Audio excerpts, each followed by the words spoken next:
longer on the giant snake. Instead, it was fixed on the hero's sword. Could there be a fragment of darkness within that wyvern? Is it sensing the fragment of darkness inside the hero's sword and targeting it? I'm not sure, but it seems possible. Kaya! The wyvern roared again, and the hero covered his ears once more. A roar that seemed to make the very air tremble. It was likely a signal that the wyvern would hunt the hero. Q. The hero gripped his sword again. He had already fought once but showed no signs of fatigue. However, the massive wyvern before him would not be an easy opponent. An already formidable wyvern large enough to be called a dragon, and during a fragment of darkness to boot, but the hero should be fine. I didn't raise him to be so weak, so he'll be all right. I stood up from my spot, ready to instantly teleport out at any moment, and began watching the hero's battle. The wyvern struck first. Jar-rar-rar-rar, Kaya-ha. With a gurgling sound, it spewed a fireball at the hero. The hero swung his greatsword, cleanly bisecting the fireball, which exploded harmlessly behind him. Such fireballs alone won't be enough to harm the hero. I threw far more powerful fire orbs at him during training. If he was vulnerable to these wyvern flames, my fire orbs would have crisped him. They lack speed, heat intensity, explosive force, and range. No, now is not the time to compare firepower against a wyvern. The hero leaped towards the wyvern, and the wyvern scratched at the hero with its hind claws. Kang! Sparks flew between the sword and the claws, and the wyvern's claws were shattered and scattered. Even if it was reinforced with a fragment of darkness, the wyvern's claws could not cut the sword. The wyvern then distanced itself from the hero. It seems to have thought the hero could not fly. But, thanks to my intense training, the current hero can leap into the air a few times. Of course, it's possible because his power is enhanced by magic. It would be difficult without that. Kaya. The wyvern turned its body greatly and swung its tail, and the hero thrust his greatsword into the tail. Puwash. The greatsword tore through the wyvern's hide and penetrated deep into the tail, and the wyvern began thrashing in pain in the air. The violently swinging tail. The hero tried to cling to the wyvern's tail by pushing the greatsword in deeper, but in a situation like being at the end of a whip, he could not endure for long, and the greatsword was pulled out. Ka! And so the hero fell towards the ground. The hero fell towards the ground. As the hero rapidly approached the ground, he composed himself and then thrust his greatsword into the ground to dissipate the impact. He then glared up at the wyvern hovering in the sky. The wyvern was glaring down at the hero, who could leap into the air a few times, but not as freely as the wyvern. Of course, he could attack with projectile slashes, but their power would diminish with distance, and they were too linear, making them easy to evade. If it were any other opponent, it wouldn't have taken long, but... How will the hero proceed? Remembering how much the wyvern had suffered when the hero had stabbed its tail, it was certain that the wyvern possessed a fragment of darkness. The hero surveyed his surroundings while keeping the wyvern in check, then swung his greatsword a few times, felling several trees. He then picked up the felled trees and threw them at the wyvern, not directly, but rather in a straight line. Thanks to the physical enhancement from magic, the thrown trees flew straight towards the wyvern. Of course, such trees would not be able to harm the wyvern, reinforced as it was with a fragment of darkness. The wyvern casually swatted the trees away with its tail, shattering them instantly. However, the impact seemed to have irritated the wyvern's wound, and it began to cry out in pain. Jaya! What is that foolish lizard doing? But the hero did not stop, and continued to throw several more trees in succession. Some missed their mark, while others hit the wyvern's body, but they did not seem to inflict any significant damage. The wyvern seemed to have realized that the wooden logs could not harm it, and began to ignore them. Hup! The wyvern finally noticed the hero riding the last log as it flew towards it. The wyvern hastily breathed fire at the approaching hero. The hero swung his greatsword, cleaving the fireball in two. The explosion from the divided fireball propelled the hero even faster towards the wyvern. The hero's greatsword swung towards the wyvern's head. Jaya! The wyvern hastily retreated, evading the sword. But the hero had anticipated this and unleashed a powerful slash in midair. The slash successfully tore a long gash in the wyvern's wing membrane. Good. Fall, Jaya! With one of its wings damaged, the wyvern could no longer fly, reduced to a bipedal lizard. Its inevitable fate was to crash to the ground. After that, the battle between the wyvern and the hero became a fierce struggle that devastated the surrounding area. The hero's sword easily sliced through the wyvern's hide, and the wyvern, aware of this, relentlessly breathed fire at the hero. The hero fearlessly charged through the flames, slashing them apart. The severed flames set the surrounding trees ablaze, but the hero did not hesitate. He rushed up to the wyvern's jaw and swung his sword. The strike only grazed the wyvern as it had tilted its head back, but it was enough to elicit a horrific scream from the wyvern. Jaya! Shut up!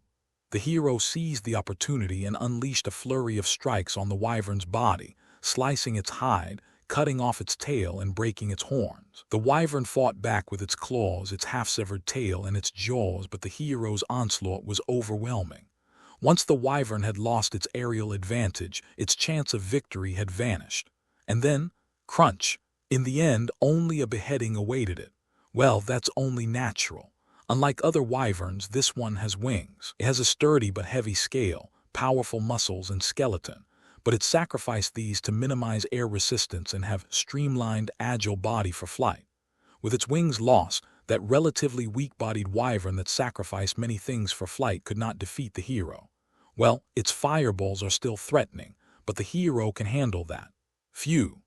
The hero looked at the wyvern's decapitated body, then took a deep breath and sat down on the dirt floor. The victory was certain once the hero had severed the wyvern's wings, the creature's greatest weapon, but the process was not smooth. Covered in the ash of the burnt trees, the scattered dirt, and the wyvern's blood, the messy hero took a moment to rest and look at the wyvern's corpse. What is the hero thinking right now? If he hadn't run away, I'd be curious to ask. After resting for a while, the hero slowly got up, brushed off the dirt and ash on his body, and slung the greatsword on his back. Now that the dangerous problem has been dealt with, it seems he plans to return to the village. We will rely solely on your kindness. Click here. Donate now, hum. When will he return from his runaway? If he can defeat a wyvern tainted by darkness like this, there's probably no monster that can stop the hero. I hope he finishes his runaway and comes back soon to start his proper heroic adventure. The hero then returned to the village. What caught the hero's eye was the sight of a massive snake ravaging the small village. What? Ah, that snake. Was it still alive? I thought it had been blown away by the wyvern's fireball. TCH. The hero hurriedly started running. It was obvious that leaving that snake unchecked would lead to trouble. The distant snake was chasing something, running quickly, and a faint silhouette of a small person could be seen in front of it. Naturally, it was a young girl. In a disheveled state, with a wound that seemed to have pierced her shoulder and her right arm broken and dangling, the girl was running away from the snake. But her steps didn't go far. Kaya! The girl tripped over what seemed to be a rock and tumbled to the ground. Roman 2 have to run away. But the girl didn't give up on escaping. She tried to get up using her still intact left arm. However, the girl's left ankle was twisted in an odd direction. Ugh, ooh. The girl bit her lip tightly to hold back her cries. If she didn't run away now, that snake would devour her. Realizing that she could no longer run, the massive snake leisurely approached. But the girl's strength was gradually fading. Her life, too, was slowly slipping away. The snake, now closed, opened its massive jaws to swallow the girl whole. Just as the girl was at death's door, a great sword came plunging down from the sky, piercing the snake's head. Crack! Penetrating the tough scales and skull, the great sword emerged through the snake's palate. Naturally, the snake died in a single strike. Ugh! The hero quickly pulled out the sword and jumped away from the falling snake, then approached the girl. The girl was covered in wounds, with no part of her unharmed, and her breathing was growing weaker. The hero hastily activated his life force using magic and poured it into the girl. Following the teachings of the goddess of life, he used his own life force to heal her. The hero poured his powerful healing magic into the girl, but her breathing continued to grow weaker. Even as the other wounds were all recovering, the wound on her shoulder was not healing. No, it was rather turning pitch black. It was poison. The giant snake's venomous fangs had pierced and burrowed into the girl's shoulder. Ugh, damn it. It's cold. The girl spoke in a small voice, not the usual torrential flood of words, but a faint flutter of a butterfly's wings, the words of someone at the edge of life, facing death. Damn it, don't die, don't you dare die. Ah ha ha, I'm sleepy, yes. Don't sleep, if you sleep you'll die. Wake up, the hero, they say. Is you, isn't it? I'm so surprised. That's right, I'm the hero, so don't die. The hero continued pouring healing magic but could not stop the girl's life from fading. The hero cried out, I'm sorry. And just like that, another life was extinguished. Hello, everyone. As we wrap up this video, I want to share a quick note. I have a Patreon account. If you'd like to support me and enjoy on-demand audiobooks, you can become a Patreon member. Alternatively, you can check out my Google Drive link, which has 500+ novel audiobooks available through my Ko-fi or Patreon shop. I appreciate your support.